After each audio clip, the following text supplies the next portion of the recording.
Halo guys, kembali lagi bersama saya di channel Hadrian FS. Bagaimana keadaan teman-teman? Semoga teman-teman selalu dalam keadaan sehat ya. Oke, baik, kali ini saya akan memberikan tutorial cara menggunakan aplikasi Happy Pea. Oke, nah tapi sebelum lanjut ke tutorialnya, jangan lupa tekan like and subscribe dan juga jangan lupa tekan lonceng untuk mendapatkan informasi video tutorial terupdate dari channel ini.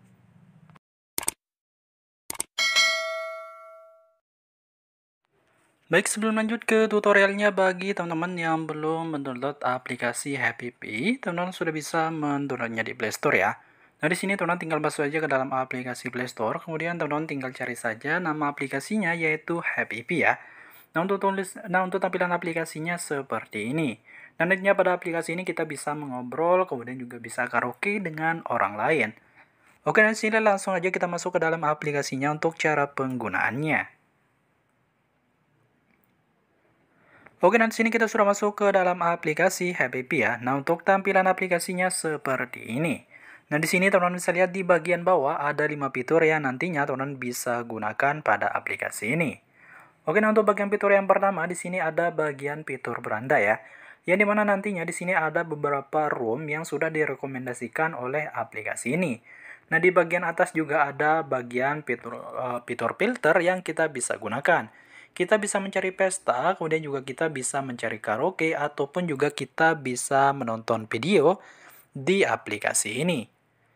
Oke, nah untuk terkait ROM-nya nantinya teman-teman tinggal scroll saja ke bawah dan ke atas untuk memilih ROM yang teman-teman bisa masuki dan berkomunikasi dengan orang lain. Nah, selain itu juga di sini di bagian atas ada beberapa games yang nantinya teman-teman bisa mainkan ya. Oke, nah untuk terkait rooms, di sini kita coba masuk ke salah satu rooms ya. Nah, untuk terkait tampilan room pestanya seperti ini ya. Nantinya kita bisa berkomunikasi, kemudian mengirim hadiah, dan lain sebagainya ya. Oke, kemudian untuk bagian karaoke nantinya fiturnya seperti ini. Kemudian untuk bagian karaoke-nya, nantinya kita bisa memberikan komentar atau juga kita bisa memberikan like, bahkan juga kita bisa share juga ya. Nah, kemudian untuk selanjutnya yaitu ada bagian fitur video ya, yang dimana nantinya kita bisa menonton video terkait musik ya. Kita bisa memberikan like juga, kemudian juga kita bisa simpan, kemudian juga kita bisa berkomentar, bahkan juga share ya. Oke, kemudian untuk bagian fitur selanjutnya yang dimana nantinya di sini ada bagian fitur untuk melihat lagu kita ya. Kemudian juga kita bisa melihat daftar putar kita, kemudian juga kita bisa melihat riwayat histori tontonan video kita. Oke, kemudian untuk koleksi juga kita bisa lihat pada bagian fitur ini ya. Oke, kemudian untuk bagian fitur selanjutnya yang terletak di bagian paling tengah, yaitu ada bagian fitur untuk melakukan membuat room bernyanyi, kemudian juga membuat ruangan sendiri, bahkan juga kita bisa melakukan live di aplikasi ini. Selain itu juga kita bisa share video, kemudian juga unggah audio, bahkan juga bisa membuat momen atau story ya. Oke, kemudian untuk bagian fitur selanjutnya ada bagian fitur pesan dan notifikasi. Nantinya apabila teman-teman mendapatkan notifikasi atau mendapatkan pesan, nantinya teman-teman bisa lihat pada bagian fitur ini.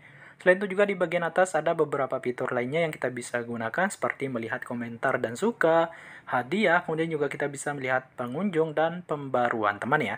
Selain itu juga di bagian pojok kanan atas ada bagian fitur untuk membuat obrolan grup, kemudian membuat channel, bahkan juga kita bisa menambahkan teman melalui kontak ataupun pindai QR orang tersebut ya. Oke, kemudian untuk bagian fitur yang terakhir yaitu ada bagian fitur profil dan pengaturan. Nantinya pada bagian fitur ini di sini kita bisa men-setting terkait profil pribadi, kemudian juga kita bisa berlangganan di aplikasi ini. Nah, selain itu juga di bagian pojok kiri atas yaitu garis 3 yang terletak di bagian pojok kiri atas untuk pergi ke bagian fitur pengaturan. Bagian fitur pengaturan terletak di bagian paling bawah. Nantinya di sini kita bisa men-setting akun atau keamanan akun, kemudian privasi, kemudian juga ada bagian fitur untuk mengubah bahasa, mengubah negara, pemberitahuan, dan settingan umum ya. Selain itu juga ada bagian fitur untuk ganti akun dan juga logout atau keluar dari akun kita. Oke, sudah tutorial cara menggunakan aplikasi Happy Pea. Semoga bermanfaat. Sekian dan terima kasih.